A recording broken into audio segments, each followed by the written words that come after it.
Guys, today I've got something really cool to show you. It's an AI interactive LED sign that you can use in your car, home or business. Now, I received this product about a month ago to review, and I've been having a blast coming up with different ways to use it. Now, predominantly I've been playing around with it in the car, and it's been a lot of fun. And after you see what this product can do, I'm sure you'll understand why I've had so much fun with it. So stick around while we explore just how cool this little gadget is.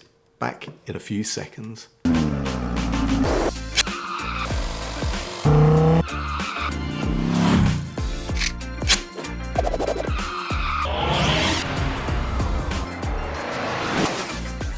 What's up YouTube, Dave here with Seen Through a Lens, and thanks for stopping by the channel. We make lifestyle videos and all things tech, so if that's your kind of thing, then please consider subscribing to the channel and clicking on the bell icon so you can be notified of new videos.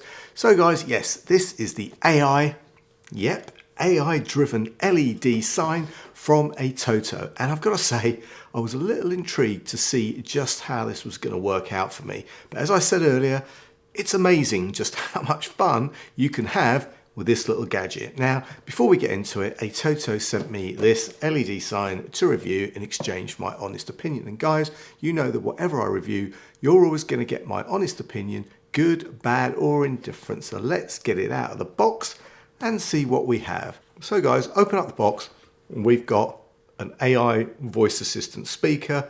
We've got two USB female to USB-C male adapters. We got a 1.5 foot USB-C power cable. We have a 16 foot USB-C power cable. We've got some double-sided adhesive tape, two static clean films, a manual, and then guys, we've got the LED sign itself. Now, taking a look at this, and you know what, it's super flexible. You can roll it up without any damage, so you know what, storing it is going to be pretty easy. The screen measures 19.4 inches wide by 4.3 inches high, and only a 1/4 of an inch thick. It's very thin. Now, it's winter here in the UK, so I'm going to do the setup stuff indoors, right, where it's nice and warm. I mean, why not, eh? And then I'm going to go out to the car and kind of install it. So let's get to the setup first. On the instruction manual, there is a QR code. So scan that and it's going to take you to the Google or iOS App Store. And from there, you can install the app. Of course, as soon as you've done that, you're going to have to register for an account. I mean, sadly, we kind of have to do this for everything these days, but you know what? Such is life. Now, once you're in the app, you're going to need to connect the sign. Point to note, you can have multiple signs. So to add your sign to the app, just click the plus icon in the upper right corner. This is going to take you to a list of signs. You should see your sign in the list. Click on that, give it a name if you want to, because you know that's pretty helpful if you've got more than one sign. And then now, you know, then you're good to go. And when your sign is connected, you can start displaying content. Now, there are multiple ways to use a sign. First up, you can select pre-programmed signs from the content library. The library is split into different categories, and there's also a search feature to help you find specific signs quickly. Now, I installed the SwiftStone app first, and I found that you could only use pre-templated signs that were already made. However, doing a little bit of reading and digging, there's another app called LOY Play, and this one seems to be much better for me. This one will allow you to create your own words, right? And even images, but the images will have to be simple. I mean, you can see here, right, I created my logo and it isn't really that great. But you know what? A more simple design would definitely work for sure. Now, installing the sign in the car was pretty easy. Connect the 16-foot USB-C power cable to the sign, plug in the USB cable into your car's USB power socket, and you know what? You're good to go. And if you want, you can actually use a wall adapter if using it indoors, or you can even use a battery pack if you don't want any wires showing. Now, the front of the screen is semi-sticky and will stick to your car windows easily. Now, you know, so you don't really need the adhesive pads, but you know what, if you want belt and braces, then, you know, pop them on and I'm sure it's all going to be good. But for me, it held onto the window quite nicely just on its own. Now guys, remember that AI feature? Well, you have this voice command speaker, right? So just power it up and a sign will automatically connect to it and you're good to go.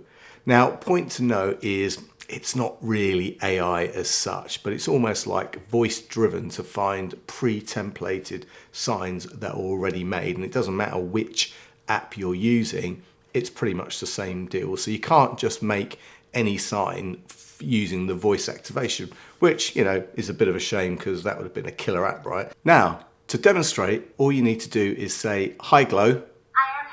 Accident." Okay. And there you go, the sign changes. "Hi Glow. I am here. Taxi." Okay. Sign changes. "Hi Glow. I am here. New driver." Okay. Oh, and there's more. You can actually try the DIY Creation Lab as well. So you can kind of draw some stuff onto the phone screen and you're going to see that come up automatically onto the sign. So that's pretty nice.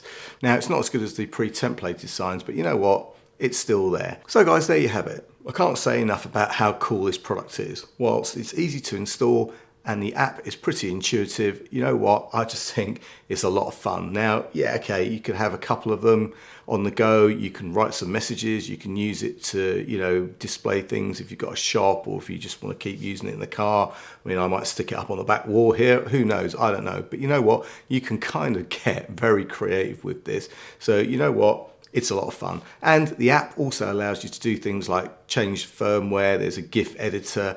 There's a whole bunch of other little tools you can use as well. You know what? You just got to have a play with it. It's a lot of fun. Now, I've got to talk about cost, right? Because whilst this is a really well-made sign and has some cool features, it's around £170 at the moment on the ATOTO website. I think there are some deals on Amazon. I'll leave some links for you in the description. But you know what? It is an expensive bit of kit. But how much can you pay for a lot of fun, right? I don't know.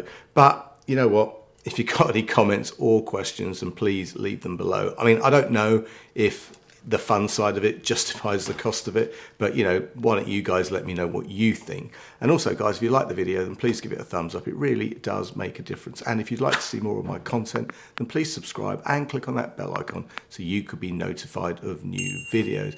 Thanks to you guys for watching, and thanks to ATOTO for sending me this programmable sign to review. I'm Dave with Seen Through a Lens, and I'll see you the next time. Bye for now.